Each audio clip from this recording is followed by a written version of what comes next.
Endo, back for another week, mate. How good's this? Another part of the Alma again, live at the Alma. So thanks to the Mark Rasciutos over there. Bruce over in the back as well, taking the photos, doing a few autographs. But mate, we're here with current coach at Glenunga in Johnny Cunningham for the SANFL Total Recall, brought to you by our great sponsors down at Peter Page Holdens.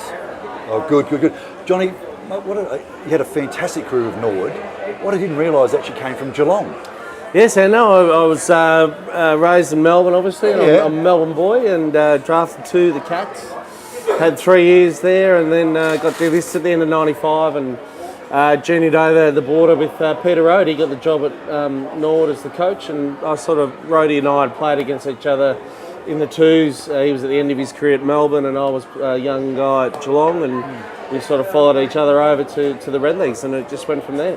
How did you find the league? I mean, obviously they'll have said, "Oh, look, our league's fantastic. You've got to come over to SANFL, which is the next best thing."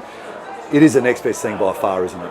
Oh, it's certainly back then. I think it's changed a lot since those days, Ando. But I found when I came over, it was a really good standard, and I would honestly say our teams in certainly '96 and '97, even the Port teams that we come up against, would have easily challenged some of the bottom four teams in the AFL at that time. There's no doubt about that. There was a lot of maturity on there when you look at some of the players that you had, and there were some players that had a lot of longevity, but also had lots of AFL experience as well. So it was a great time. Really loved every minute of it. Yeah, of course you did. You're on a premiership and you had a great career. You talk about how the SANFL was back then, John. What's some of the biggest changes that you see from today's SANFL competition to back then? Well, obviously, the Crows and what's happened to the Port Magpies and the influence of the two AFL teams in the one town. I think since '97, '98, there's definitely been a gradual shift away from the strength of the SANFL. But I think it still is a good competition. It certainly is different. Like when we were playing, you had a fairly strong overall A grade and B grade sort of group, whereas now it's very much a senior SANFL team and then a lot of young kids. So it's a real balance for the clubs these days to have success. So you did touch on the Crows team and also the Magpie side, which I find they still probably haven't got that right. What are your thoughts on that? Oh, look, it's very much, I think, Brendan Sanderson, when he came over, his influence was to really push for having his Crows list all under the one I reckon that's umbrella. worked. And it's probably worked for them. Probably difficult more for Port because they already had a Magpies team and it's more a club structure thing. But I think the longevity, for Port to be successful in the long term, that's the structure they have to have, and it's probably at the detriment of the tradition of the Magpies, I suppose. But that's we'll just go back to the tradition of the Magpies. Oh, here we go. We talked about '96, and that was before the Power joined. And look, I won't even bring up Scotty Hodges' goal. I know you want to talk about that. But Norwood Port, you must have just thought, what's going on when you first sort of went out to whether it was Alberton or the Parade, and you saw that crowd against Port Adelaide. It was for me, having grown up in Melbourne and been to growing up in Windy Hill and Princes Park and the traditional homeland rivalry, Carlton, Collingwood, Essendon, Hawthorn. When we played the Magpies at Alberton my first time, I'll never forget the club actually sat us down. There was about 6 or 7 of us who were recruits from Victoria, and they actually sat us down and said, look, you're playing Port at Alberton. This is what you need to expect. It's a big rivalry. It's been going on. And we sort of came out of the meeting going, crikey, what's going to happen? What's going on? We're going to drive down this Port Road and never come home. There's a cemetery on the side.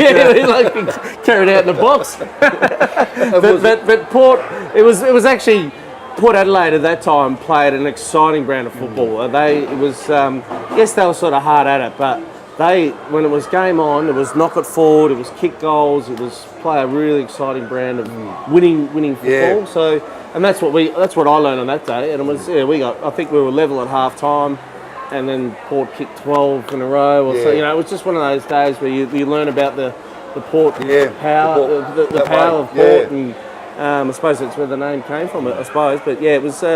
on the return bout, we had a win back at home at the parade. So it was a great experience. Really good. Yeah, loved it. And Johnny, you talked about obviously coming over from Geelong to SANFL footy. How did you find in the training standard coming over from the Victorian competition to the South Australian one? I suppose we were certainly going into really professional mode in Melbourne. Like at Geelong, we started training in the middle of the afternoon. I think we were one of the first clubs in the competition. I think Melbourne, Geelong, we started training at 2 in the afternoon on a Tuesday, which was the first that anyone had ever done that. Yeah. So when I came over to the SANFL, the guys were very fit.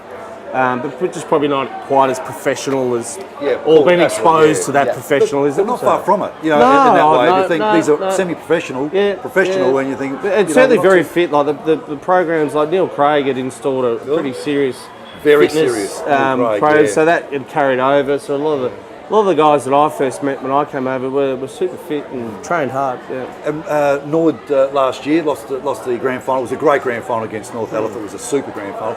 They're doing really well this year. The 5-0. They're just going along nicely. They're back at their top game. Yeah, well, I mean, obviously last year, they went in as red hot favourites and got rolled. So it can go either way. You can either drop off and lose the hunger to come back and try and win it, or it's obviously stung them a bit. And at this stage, they had a few close ones, which they were lucky with. Yeah. So they could have easily been, 2 and 3, but they're sitting nicely at the moment. I'm really surprised with Eagles this year. They're really struggling down the bottom. So is North. Both sides. I think they threw everything in last year, and looks like they've really had a really bad hiccup to the start of the year. Yeah, I think North have obviously been hurt a bit by the draft. Yep. And that does hurt you. It's hard to replace if you've had 4 or 5 kids who are stars and you lose them. Yeah. It's hard to replace. They lost a couple of mature age as well. And look, the Eagles are a very strong club and always have. They've been up and around there for the whole time I've been in Adelaide. They've been a strong. Always had a strong program. They'll bounce back. They're 1 and 4 though, so things can turn quickly. But tell us some of the great players in your time that you got to play with and against. Just some of those names from that time.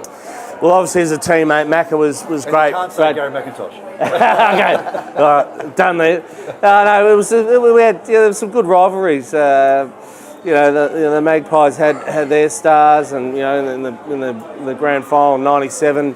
There was obviously some stars like the Burgoynes and they had some ripper players. So it was always and certainly on ball you had a challenge every week as there was some quality on ballers always. So you're always up against it. Yeah. A couple of funny teammates. I'm sure you would have liked to have a beer with and had a few. It was certainly a few. The Nord guys. I mean, there was the Heppel brothers. They were quite entertaining. Yeah.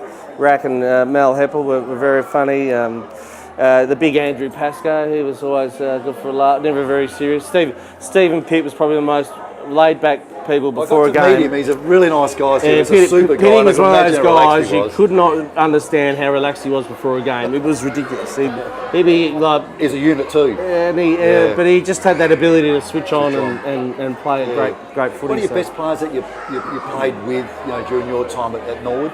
Well, I love playing with the halves. Halves and I obviously had a good connection on ball, and we actually didn't get to play a lot together because either one of us was injured or he was injured, and that was. But when we were playing together, we had some strong names in you. I'm actually, starting to recall a lot of my nightmares that I had when I was coaching South Adelaide against Norwood, and I think you racked up a couple of 40s against us, which was great. Standard. Yeah, it's just standard for you. Just a standard. I'm starting to sweat already.